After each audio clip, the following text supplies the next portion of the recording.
मेरे दोस्तों, number of factors का बहुत बढ़िया सवाल है। सवाल में कह रहा है कि एक 4 डिजिट का नंबर है n और इस n में 15 फैक्टर है। अब सवाल में कह रहा है कि अगर इस नंबर का वर्क कर दिया जाए तो बताइए इसमें नंबर ऑफ फैक्टर कितने होंगे। ये मेरे दोस्त मेरा सवाल है। ध्यान से देखिए नंबर ऑफ फैक्टर का कॉन्सेप्ट। मेरे बच्चे, अगर किसी नंबर के हमें फैक्टर निकालने तो हमें पहले उसको प्राइम फैक्टराइजेशन करना पड़ेगा। फिर नंबर ऑफ फैक्टर निकालने के लिए क्या करना होगा, जो पावर होगी उसमें एक जोड़ना होगा, जो पावर उसमें एक जोड़ना होगा।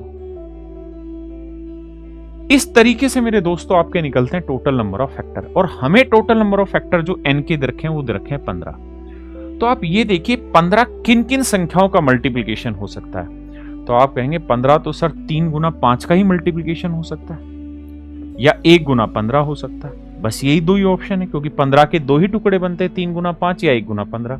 इसका मतलब इसमें 3 फैक्टर नहीं बने होंगे, 2 ही बन सकते हैं अधिकतम, है ना।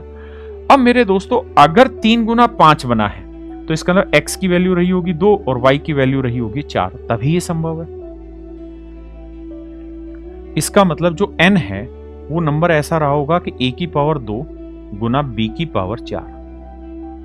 तो मेरे बच्चे 2 में 1 जोड़ा 3, 4 में 1 जोड़ा 5, 5 3 15 फैक्टर मेरे हो गए। आपने कहा जी ठीक है। अब मेरे दोस्तों, अगर मैं इसका वर्क कर दूं, अगर मेरे बच्चों में इसका वर्क कर दूं तो इधर भी वर्क होगा। तो n स्क्वायर के फैक्टर हो जाएंगे a की पावर 4 और b की पावर 8।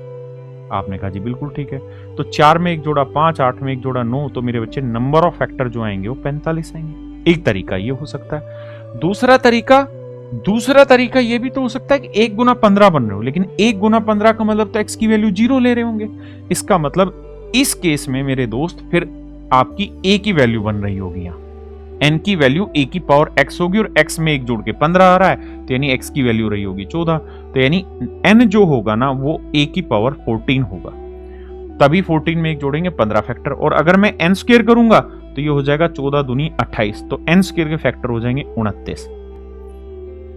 लेकिन 29 आपको ऑप्शन में दे नहीं रखा है, तो मेरे बच्चे 45 ही आपका राइट आंसर।